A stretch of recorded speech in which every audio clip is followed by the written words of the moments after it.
So hello everyone, welcome to the channel. आप सभी का इस चैनल पे स्वागत है। मेरा नाम रविंदर सिंह है और आशा करता हूं कि आप सबकी प्रिपरेशन अच्छे लेवल पर चल रही होगी। तो चलिए गाइस, छोटी सी वीडियो आपके लिए लेके आया हूं। 1.25x पे कर लेना ताकि आपका वैल्यूबल टाइम बच जाए।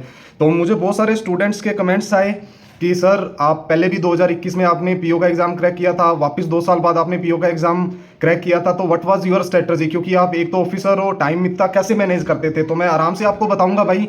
अभी जो भी वर्किंग एस्पेरेंट है, चाहे वो क्लरिकल हो, चाहे एलआईसी में लगे हो, चाहे कोई भी प्राइवेट जॉब है, तो वो मैक्स टू मैक्स 10 बजे जाते होंगे एंड 6 बजे वो वापस आ जाते होंगे। आई थिंक यही आपका टाइमिंग रहता होगा। मेरे केस में अलग था भाई, क्योंकि मैं 10 बजे मेरे जाने का टाइम तो फिक्स था, बट आने का मेरा टाइम कोई फिक्स नहीं था, क्योंकि मैं हेड ऑफिस में जॉब कर रहा हूँ। तो कभी 7:30 हो जाते थे, कभी 8 बज जाते थे, तो मेरा कोई टाइम फिक्स नहीं रहता था। इस वीडियो में मैं आपको सब्जेक्ट वाइज सब कुछ बताऊंगा। अगर टेलीग्राम ग्रुप को ज्वाइन नहीं किया तो कर लेना, वहाँ मैं हिंदी इंग्लिश न्यूज़पेपर सुबह शेयर करता हूँ। जो भी पीडीएफ है प्रैक्टिस करने के लिए वो भी शेयर करता हूँ, ठीक है। तो चलिए वीडियो स्टार्ट करते हैं। देखो, मेरी जो स्ट्रेटजी थी ना, ये मत समझना कि आपने 2021 में पीओ का एग्जाम क्रैक किया था तो वो 2 साल बाद आपके स्टडी काम आई होगी। भाई बैंक के केस में अलग है। अगर आप प्रैक्टिस डेली बेसिस पे करोगे तो ही आप मतलब आपका फाइनल सिलेक्शन होगा। ऐसे नहीं है कि एसएससी की तरह 3 साल में मैंने वो स्टडी की है तो मेरा ये काम आ रहा है। ठीक है, हेल्प मिली है, बट प्रैक्टिस चाहे पजल हो चाहे डीआई हो, प्रैक्टिस तो करनी पड़ती है। ठीक है, मेरा ये था कि मैं 5 घंटे डेली का स्टडी करता था। अब आप बोलोगे कि कैसे, 10 से 7:30 8 बजे तो ऑफिस से आते थे। भाई कॉम्प्रोमाइज तो करना पड़ेगा। अगर जॉब लेनी है, एग्जाम क्रैक करना है तो कॉम्प्रोमाइज तो करना पड़ेगा।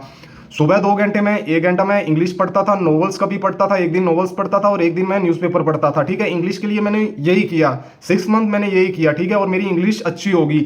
अगर मेरा स्कोर कार्ड आप देखोगे तो 23 या 24 नंबर मेरे आरआरबी पीओ मेंस में आए हुए हैं, विच इज गुड स्कोर। ठीक है, इतना अच्छा भी नहीं बोल सकते, इतना बुरा भी नहीं बोल सकते। तो इंग्लिश के लिए तो मैंने यही किया था। आप भी अगर वर्किंग एस्पिरेंट हो तो भाई आपके बेसिक्स तो क्लियर है, न्यूज़पेपर को फॉलो कीजिए। ठीक है, दूसरा 1 घंटा मैं पढ़ता था करंट अफेयर। अब करंट अफेयर अगर मैं बताऊं तो कहां से पढ़ता था, तो करंट अफेयर में पढ़ता था affairs cloud.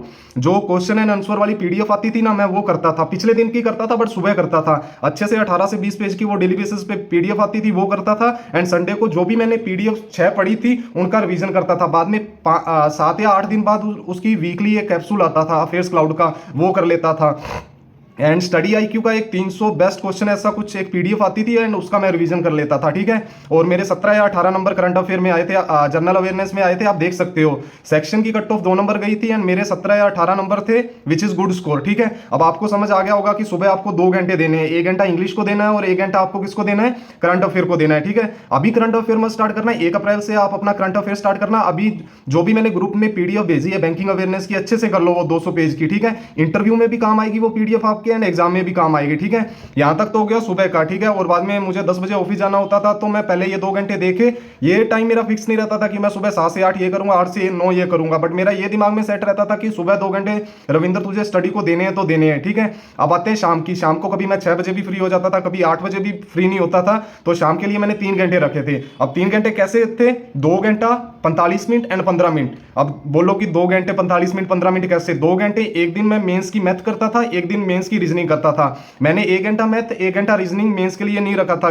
As you know कि यार मेंस के क्वेश्चन सोल्व होने में टाइम लगता है, तो 1 घंटे में एक पजल होती थी तो मजा नहीं आता था यार मुझे। ठीक है, तो आप भी ऐसे करो, 2 घंटे एक दिन मैथ करो, 2 घंटे एक दिन रीजनिंग करो। ठीक है, ये हो गया। बाद में 15 मिनट में कंप्यूटर पढ़ता था।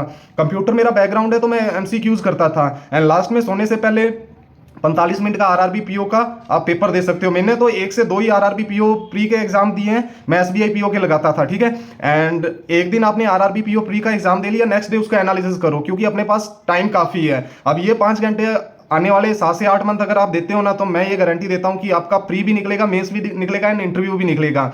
एंड वीकेंड में जैसे मैं बैंक में हूं तो सेकंड एंड फोर्थ सैटरडे मुझे छुट्टी होती थी, तो एक सैटरडे सेकंड वाले सैटरडे को मैं मेंस का मॉक लगाता था एंड संडे को मैं उसका एनालिसिस करता था। फिर फोर्थ सैटरडे को मैं मेंस का मॉक लगाता था एंड संडे को एनालिसिस करता था। दिस वाज माई स्ट्रेटजी भाई। ना तो देखो 5 घंटे तो आपको पढ़ना पड़ेगा क्योंकि कंपटीशन भाई बहुत ज्यादा है। अब ये ओनली आरआरबी के लिए नहीं है कि सर ये आप आरआरबी के लिए बता रहे हो, आरआरबी के लिए भी है, एसबीआई के लिए भी है, आईबीपीएस के लिए भी है। ठीक है, और जो बंदा इंग्लिश को चूज नहीं करना, हिंदी को करना है, तो भाई वो हिंदी की न्यूज़पेपर पढ़ना स्टार्ट कर देना। ठीक है, तो this was my strategy. And अगर आपको अच्छी लगी हो तो वीडियो को लाइक कर देना, चैनल को सब्सक्राइब कर देना एंड अपने वैल्यूबल सजेशन अगर आप रखना चाहो तो रख सकते हो। तो चलिए मिलते हैं अगली किसी वीडियो में। अगर तब तक के लिए जय हिंद, जय भारत गाइस, बाय बाय।